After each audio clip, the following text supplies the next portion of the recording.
innovations and experiments to create new pools of value, revenue, and profit. But where newspapers were previously able to rely on two big revenue streams, advertising and circulation, the future will instead be about cultivating many, many more and much smaller revenue and profit streams. So what I will now turn to are 10 areas of tangible innovation and reinvention that are leveraging new tools to positively impact the fortunes of newspapers in the US and Western Europe. Paid digital content. This is probably the area that has received the most press in the last year after the New York Times launched its so-called metered paywall in March 2011. The Times followed on the heels of the Financial Times, which invented the metered model, and the Wall Street Journal, which created the concept of paid digital distribution with the launch of wallstreetjournal.com back in the 1990s. For years, newspapers hesitated to charge for online news for fear of losing digital traffic, which they could sell to advertisers. The metered model charges readers only after they consume 5 to 10 stories a month, allowing casual readers to continue to browse and more serious readers to pay. The model creates new online revenues from committed readers, but continues to create valuable advertising impressions from a broader audience, the best of both worlds. And many other newspapers have followed the Times in the past year in both the US and Europe. Gannett, the largest newspaper company in America, announced in February that all 80 of its papers will have paywalls, and almost 20% of all the daily metro papers in the US are expected to have paywalls by the end of this year. And the results at the New York Times have been impressive. In the first quarter, while ad revenue declined, the Times saw a 16% increase in digital subscribers to nearly 500,000. And more than 70% of the print subscribers to the Times have signed up for the free all-access digital plan, giving access to Times content on tablet, smartphone, web, and print. At the Minneapolis Star-Tribune, publisher Mike Klingensmith describes it like this: "We are changing the nature of the customer relationship. Instead of the website undermining the pricing of our content, it supports the pricing of our content. This goes to the concept of creating a membership relationship with the customer, which many newspapers here in Latin America are already doing, most prominently La Nación in Argentina." Number 2, mastering mobile. This is perhaps uniquely American at this point in our development, where smartphones and tablets are ubiquitous, internet penetration and broadband access is everywhere. I showed the data earlier about the growth of mobile devices, and while iPad is still relatively expensive, Amazon has created a new market at the lower end with the Kindle. Mobile is especially important for news publishers. According to Pew, more than a quarter of the US population is now getting news on mobile devices. And for companies that have objected to the commissions and data policies of Apple and Google, HTML5, which many of you use, has given the tools to create browser-based web apps where the media transacts directly with the consumer with no intermediary or commission. And mobile will become even more important for newspapers as mobile payments become more prominent. User-generated content, which many of you do, is the embodiment of citizen journalism. At The Guardian in the UK, a program called Zeitgeist allows consumers to participate in the creation of news and reshape the content and the level of coverage in real time. This taps into the creativity of readers and their willingness to participate continues to blur the line between reader and writer. Social media and aggregation, again, which many of you use so well. Social media has become major catalysts in the discovery, sharing, and redistribution of news, taking many forms: posting an article on Facebook, tweeting or retweeting links to news, and so forth. An increasing number of technologies and services have emerged. Flipboard allows readers to edit and create their own collection of news from magazines, newspapers, and broadcasting vehicles. News.me is a young New York-based startup backed by the New York Times. It watches what your Facebook and Twitter network is following and serves you the news that is most read and shared by your friends. The Washington Post has been a big supporter and advocate and early adopter of Facebook techniques, and its CEO, Donald Graham, serves on the board of Facebook. The greatest strength of online advertising is its ability to target specific users in a cost-efficient manner for advertisers. And local targeted advertising is the bedrock of newspapers. There are many companies that have emerged to help newspapers and other online publishers make their online ad inventory more targeted and efficient. You can offer up readers who have recently been looking for a new car, users who've demonstrated an interest in technology products, or frequent readers of sports content.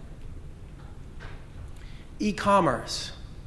Having helped advertisers market their brands for decades, newspapers are now marketing their own branded products.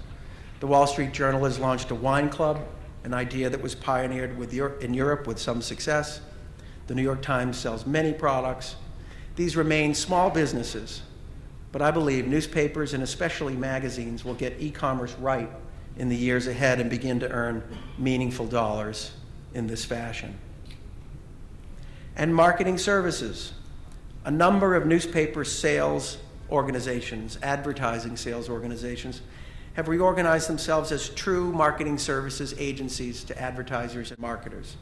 Hearst is a leader in this respect, presenting itself as a digital marketing agency called Local Edge, offering search engine optimization, Yahoo local advertising, website design, email services, and their own branded media solutions. It creates new revenues and greater market share for Hearst papers in a market. And number 8, online video and mobile video. Newspapers are increasingly turning to television for user engagement and ad revenue. The Wall Street Journal Live is a lively video update from the floor of the Wall Street Journal newsroom that appears on the website and in all the mobile apps, and it garners very high online CPMs. And the Huffington Post is also aggressively launching video channels. At a more local level, Digital First, the big American newspaper company, has equipped all of its journalists with flip cams, and its papers often have more video in a market than the competitive local TV station.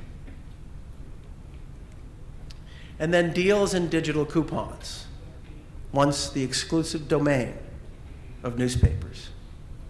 In the US, Sunday newspaper circulation and coupon-oriented preprints have held up reasonably well. Coupons and discounts have remained popular for obvious reasons. And rather than see the coupon revenues lost to digital competitors just as classified was lost, many newspapers have embraced online deals in a number of ways. And here you see Shop Local, the major initiative from Gannett, and you see ZipList and Yipit, a company recently bought by Condé Nast for e-commerce, the parent of Advanced Newspapers. And then lastly, events. In the digital world, there's still no substitute for face-to-face contact with our customers. Major US newspapers have turned increasingly to events, not just for promotion, but as profitable businesses. Many of you have heard of the South by Southwest conference that takes place each year in Austin, Texas. It's a famous cultural event now, famous for music, film, interactive media. This business was started by the Austin Chronicle, an alternative weekly newspaper. and the Wall Street Journal's D Conference, a gathering of senior technology and media people, and launched a new website called D, All Things Digital. Attendees to this conference pay $5,000 for one day. So these events are live, but they have life well beyond face-to-face interaction. They're broadcast on television, in print, and on the web. Yet they come from the newspaper DNA. So I will close today not with answers, but with questions. And the tale I have just told of the American newspaper business can be looked at in two different ways.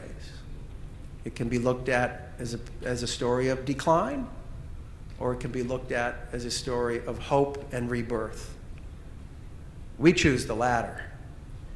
And at our company, Empirical Media Advisors, and our global partner, Alex Partners, we focus on planning and executing evidence-based innovation. And you can say that several years ago, the forces that came together to impact American newspapers, as we just saw, much of the evidence was available. We work across 5 related success factors: culture, capabilities, capital, cost, and competitors. And the questions we ask our clients are the same ones you ask yourselves. Culture. Have I established a culture of innovation? Is my company moving fast enough to convert to digital, to build new non-advertising revenue streams, to invent new data and marketing services offerings, to embrace social, mobile, the tablet, and video? Capital. Am I investing enough in the digital future of my company? Capabilities. Do I have the right people in the right jobs? Do I have sufficient digital DNA or native digital acumen in my company? Should I look outside my industry for talent? Costs. Have I systematically converted fixed costs to variable, outsourced non-core functions, and removed unneeded cost to allow for reinvestment in the needs of the future? And finally, competition. Who is my real competition? Is it really the newspaper or magazine across town?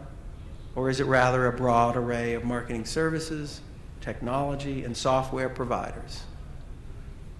In our experience, all of these questions have empirical answers rooted in best practices and successful examples that are readily in hand. I want to close by saying how much I appreciate being invited to speak to you today, how humbled I am to be here, how much I have learned in my preparation for this conference in looking at what you all are doing in Latin America to create your own future in very exciting ways. And it would be my pleasure to speak with any of you about your challenges and opportunities. Thank you very much.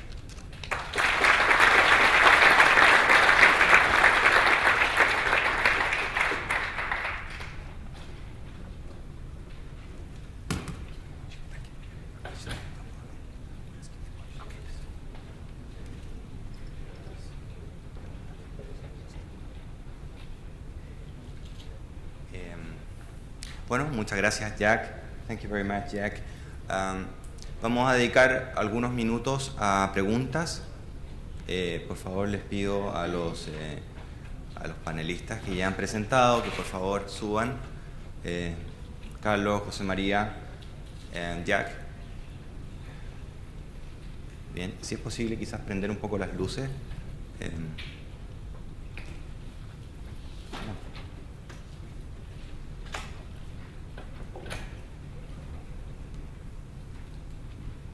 Bien, tenemos un micrófono allí. ¿Alguien tiene alguna pregunta? Jack, please, you come up, please. Ahí está el micrófono.